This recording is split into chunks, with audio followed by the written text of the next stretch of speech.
সাকিব আরও একটি কথা বলেছে, সেটা হচ্ছে দলের স্বার্থে যে কেউকে যে কোনো জায়গায় ব্যাটিং করতে হতে পারে। আমার কাছে মনে হয় বিং অ্যাজ এ ক্যাপ্টেন হিসাবে সাকিব যেহেতু ক্যাপ্টেন্সি নিয়েছেই, সেই জায়গা থেকে সাকিবই পারতো তামিমকে একটা মেসেজ দিতে বা 1 মিনিট ফোনে কথা বলতে যে আমার এই প্ল্যান আছে, আমি এটা তোর সাথে পরে আলোচনা করব। আমার কাছে মনে হয় এখানে ফুল জিনিসটা এখানে চাপা পড়ে যেত। আসসালামু আলাইকুম সবাইকে, আশা করি সবাই ভালো আছেন। বাংলাদেশ ওয়ার্ল্ড কাপে যে কয়েকটি ম্যাচ খেলবে সেইগুলো নিয়ে আমার কথা বলার খুব ইচ্ছা ছিল। বাংলাদেশ দল কেমন হলো সেটা নিয়েও কথা বলতে চেয়েছিলাম, কিন্তু ইমিডিয়েটলি কিছু ঘটনা ঘটেছে। আমার কাছে মনে হয় সেগুলো নিয়ে তার আগে কথা বলা উচিত, তাই ছোট কিছু বার্তা দিতে চাই। এরপরে হয়তো বা দল কেমন হলো বা বাংলাদেশ দল যখন খেলবে সেই ম্যাচগুলো নিয়ে আলোচনা করব। আসলে প্রথমেই আমি কথা বলতে চাই তামিম ইকবালকে নিয়ে, কারণ আমরা দুইটা ভিডিওই দেখেছি। একটা তামিম ইকবাল দিয়েছে, তার কিছুক্ষণ পরে টি স্পোর্টসের মাধ্যমে সাকিব কিছু বক্তব্য দিয়েছে যে বাংলাদেশ দলের এখন অধিনায়ক।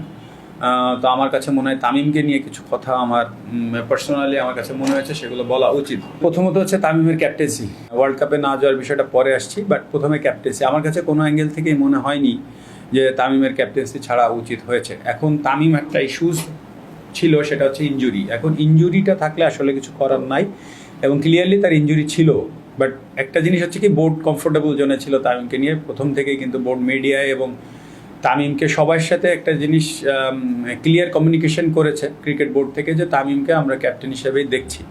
সেই জায়গা থেকে তামিম ক্যাপ্টেন্সি আসলে ছাড়াটা প্রয়োজন ছিল কিনা ইনজুরির সাথে মিলিয়ে, সেটা তামিমই ভালো বলতে পারবে। এবং সেটা যদি কনসিডারের জায়গায় নেওয়া হয়, নেক্সট স্টেপটা তামিমের যেটা ছিল সেটা হচ্ছে যে বোর্ডের কেউ না কেউ তার সাথে কথা বলেছে, এবং কথা বলার পরে সে কিছুটা উত্তেজিত হয়ে যায়, এবং উত্তেজিত হওয়ার পরে সে দলে থাকতে চায়নি। আমি মনে করি যে এটাও একটা ভুল সিদ্ধান্ত ছিল। আমার কাছে মনে হয়নি যে তামিমের ক্যাপ্টেন্সি ছাড়া উচিত হয়েছে। কী জন্য? কারণ বোর্ডও কমফোর্টেবল জোনে ছিল, এবং বোর্ড ক্লিয়ার কমিউনিকেশন সবার সাথে করেছে, মিডিয়ার সাথেও কথা বলেছে তখন কিন্তু একটা জিনিস স্পষ্টভাবে বলেছে যে তামিম ক্যাপ্টেন থাকা নিয়ে ক্রিকেট বোর্ডের কোনো সমস্যা নাই। এখন পয়েন্ট ছিল হচ্ছে তামিমের ইনজুরি। তামিম এই জন্য ইনজুরির কারণে কনফিউজড হয়ে ক্যাপ্টেন্সিটা ছেড়েছে। এখন সেই জিনিসটা তামিমকে আর একটু ওয়েট করে অ্যানালাইসিস করা উচিত ছিল কিনা, যে সে আসলে ওয়ার্ল্ড কাপ পর্যন্ত যে কতটুকু ফিট থাকবে এবং আসলে কি অবস্থায় যাবে, সেটা একটা বিষয় ছিল। কারণ ক্যাপ্টেন্সি যদি চেঞ্জ করতেই হতো ওয়ার্ল্ড কাপের আগে না করে, আইডিয়ালি ছিল আরও 6 মাস এক বছর আগে করা। তো যেহেতু তামিমকে বিসিবি ধরেই রেখেছিল তামিম ক্যাপ্টেন্সি করবে, তো সেই ক্ষেত্রে তামিমকে ওই সুযোগটা কিন্তু ক্রিকেট বোর্ড দিয়েছিল।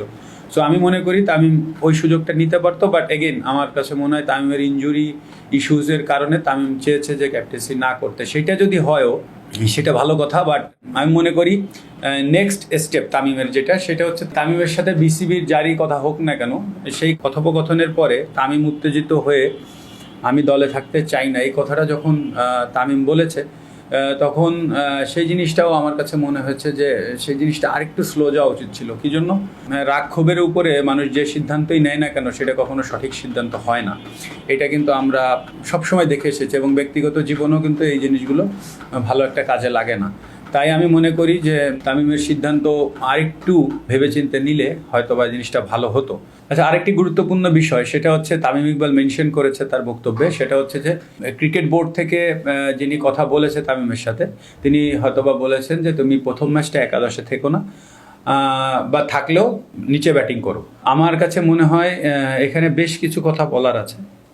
সেটা হচ্ছে, আমি যখন প্রথম বললাম যে তামিম দলে থাকতে না চাওয়া, প্রথম হচ্ছে তামিম হয়তোবা একটু উত্তেজিত হয়ে এটা বলেছে, কিন্তু তার ভিত্তিতেই তামিমকে দলে না রাখাটা আসলে কেমন হলো একটা জিনিস। আর দ্বিতীয়টা হচ্ছে যে তামিমকে এই বিষয়টা কিন্তু যেটা বলা হয়েছে যে তুমি ফার্স্ট ম্যাচটা খেলো না বা খেললেও নিচে ব্যাটিং করো, এই জিনিসটা বেসিক্যালি ক্রিকেট নলেজ যদি আমার বিন্দুমাত্র থাকে, তাহলে আমি বলবো এই জিনিসটা ক্রিকেট বোর্ডের কেউ বলার বিষয় না। এই জিনিসটা বলবে একমাত্র কোচ, ক্যাপ্টেন বা সিলেক্টর যিনি যাবেন টিমের সাথে।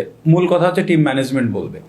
টিম ম্যানেজমেন্ট যদি বলে সেই জিনিসটা বাংলাদেশ থেকেও বলতে পারে, সেই জিনিসটা টিম অ্যানাউন্সমেন্টের পরে যে ইন্ডিয়ায় যে বসেও বলতে পারতো ম্যাচের 1 দিন আগে 2 দিন আগে, যেটা আইডিয়াল সিচুয়েশন হয় সাধারণত। উইকেট অ্যাসেস করার পরে সাধারণত কোচ, ক্যাপ্টেন সাধারণত একটা সিদ্ধান্ত নিয়ে থাকে যে আসলে তাদের অপোনেন্ট কি, অপোনেন্টের বোলার কি, তখন আসলে এইসব চিন্তা করে কিন্তু একটা সিদ্ধান্ত হয়। সেটা এত আগে করা, সেটার আসলে কারণ কি আমি জানি না, হয়তো বা থাকতে পারে, বাট এই প্রশ্নটা আমার কাছে এসেছে, আমার কাছে মনে হয়েছে।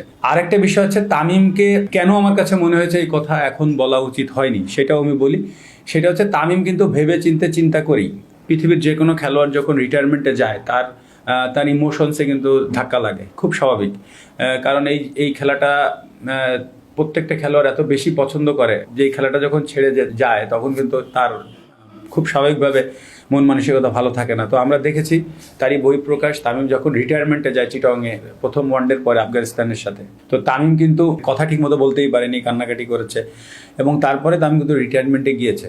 এবং তামিমের কথা শুনে আমার কাছে মনে হয়েছে তামিম কাউকে ব্লেমও এখানে করেনি, স্রেফ বলে গিয়েছে যে আমার কাছে মনে হয়নি, কোনো কোশ্চেন্স আর নিব না, এবং আমি রিটায়ারমেন্টে যাচ্ছে। তার মানে পরিষ্কারভাবে তামিম বুঝে শুনে রিটায়ারমেন্টে গিয়েছে। তারপরে কি হলো, বোর্ডের কেউ তার সাথে যোগাযোগ করতে পারছিল না। কেন যোগাযোগ করতে চাচ্ছিল? যে তামিম এখনই রিটায়ারমেন্টে যাওয়ার দরকার নেই। সেইখান থেকে একটা পর্যায়ে যে মাননীয় প্রধানমন্ত্রী পর্যন্ত কিন্তু জিনিসটা গড়িয়ে গেল। মাননীয় প্রধানমন্ত্রী তামিমকে ডেকে অনেকক্ষণ কথা বলেছে, প্রায় দুই ঘন্টার মতো তামিমের সাথে কথা বলেছে, এবং শেষমেশ যে কথাটা ইম্পর্টেন্ট সেই মেসেজটা হচ্ছে যে মাননীয় প্রধানমন্ত্রী চেয়েছে তামিম যেন ওয়ার্ল্ড কাপে খেলে।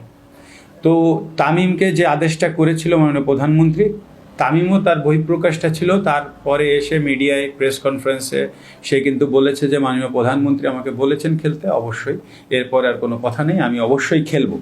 তো যে জিনিসটা মাননীয় প্রধানমন্ত্রী পর্যন্ত গড়ালো, সেই জিনিস নিয়ে আমার কাছে মনে হয় না যে আর এরপরে কোনো আলোচনার প্রয়োজন ছিল।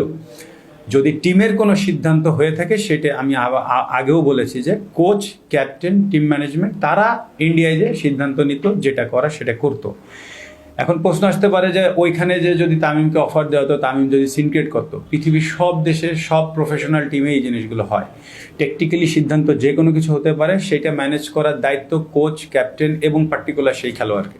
সেখানে যে যদি এমন কিছু হতো তামিমের পছন্দ হচ্ছে না, বা তামিম এমন কোনো সিদ্ধান্ত নিচ্ছে যেটা টিমের ডিসিপ্লিন বা টিমের পরিবেশ নষ্ট হচ্ছে, তো তখন বোর্ড কিন্তু চাইলেই যে কোনো সিদ্ধান্ত নিতে পারে, যেটা আইডিয়ালি হয়ে থাকে সারা পৃথিবীতে। তাই আমার কাছে মনে হয় যে জিনিসটা মাননীয় প্রধানমন্ত্রী পর্যন্ত গড়িয়ে গেল, সেই জিনিসটা আর তামিমকে বদার করার প্রয়োজন ছিল না, যে তামিম কোথায় খেলবে, কয় নম্বরে খেলবে, কি করবে। এটা আসলে টিম অ্যানাউন্সমেন্টই হয়ে যাওয়া উচিত ছিল, এবং ইন্ডিয়া যার পরে যা কিছু হওয়ার সেখানেই হওয়া উচিত ছিল। অনেকেই আমাকে ফোন করে বলেছে যে আপনি বিসিবিতে গিয়েছিলেন, আসলে কি হয়েছে সেটা নিয়ে একটু বলতে চাই। বিসিবিতে আমি ডাকা হয়েছিল কিছু কথা বলার জন্য, আসলে কোনো সিদ্ধান্তর জন্য না। কারণ কি, আমি বিসিবির কেউ নই, আমি বিসিবির কোনো পোস্টেই আমি নাই যে আসলে টিম সিলেকশন বা যে কোনো কিছু নিয়ে আমি কথা বলতে পারি। সো সেই সুযোগটা আমার নাই। ক্রিকেট নিয়ে কথা হয়েছে, এটা একান্তই ব্যক্তিগত জায়গা থেকে ক্রিকেট নিয়ে কথা হয়েছে, এবং সেই জিনিসটা আসলে এমন কোনো বিষয় না যেটা সিলেকশন বা অন্য কিছু। আমি মনে হয় আপনাদেরকে ক্লিয়ার করতে পেরেছি। সুতরাং এখানে আমি যাওয়ার সাথে এখানে সিলেকশন বা কোনো কিছুর কোনো সম্পৃক্ততা নাই। এবার আরেকটি বিষয় নিয়ে কথা বলি, সেটা হচ্ছে ম্যান ম্যানেজমেন্ট। পৃথিবীর যে কোনো প্রফেশন বলেন, ঘরে বলেন, বাইরে বলেন, ছেলেমেয়ের সাথে বলেন, সবাইকেই ম্যান ম্যানেজমেন্ট করে চলতে হয়। বাংলাদেশ টিমে ওয়ার্ল্ড কাপ দল দিয়েছে হয়তো বা 15 জনের, স্ট্যান্ড বাই হয়তো বা 2 জন বা 3 জন যাবে। তাই ছাড়া কিন্তু 30 জনের একটা প্রাথমিক দল দেওয়া হয়েছিল। সেই দলে যদি আপনি দেখেন 30 জনের কিন্তু 30 রকমের চিন্তাভাবনা, 30 রকমের সেন্টিমেন্ট কাজ করবে। তো এখানে আপনাকে অবশ্যই ম্যান ম্যানেজমেন্টটা খুবই ইম্পর্ট্যান্ট। এবং আপনি যদি তামিমের দিকে লক্ষ্য করেন, তামিম অনেক দিন ধরে ক্রিকেট খেলছে। তামিম কোন জিনিস পছন্দ করে, কোন জিনিস পছন্দ করে না, সেটা আমরা সবাই জানি। যারা টিমে আছে অনেক দিন ধরে, কোচ আছে, একসাথে খেলছে, বা ক্রিকেট বোর্ডে যারা কাজ করছে, তারা সবাই জানে যে তামিমকে কোন জিনিস বললে সমস্যা হবে। তো আমার কথা হচ্ছে যে সেই জিনিসগুলো, কাকে কোন জিনিস বলতে হবে আর কোন জিনিস বলতে হবে না, সেই জিনিসগুলো আমার কাছে মনে হয় আরেকটু ভেবেচিন্তে বলা উচিত ছিল। কারণ ম্যান ম্যানেজমেন্ট যদি ঠিক না হয়, আসলে সব কিছু এলোমেলো হয়ে যায়। এখানে ম্যান ম্যানেজমেন্টের ভূমিকাটা আরেকটু ভালো হওয়া উচিত বলে আমি মনে করি। এবার সাকিবের যে বক্তব্য ছিল কালকে আমরা দেখেছি, সেখান থেকে আমি কিছু কথা বলতে চাই।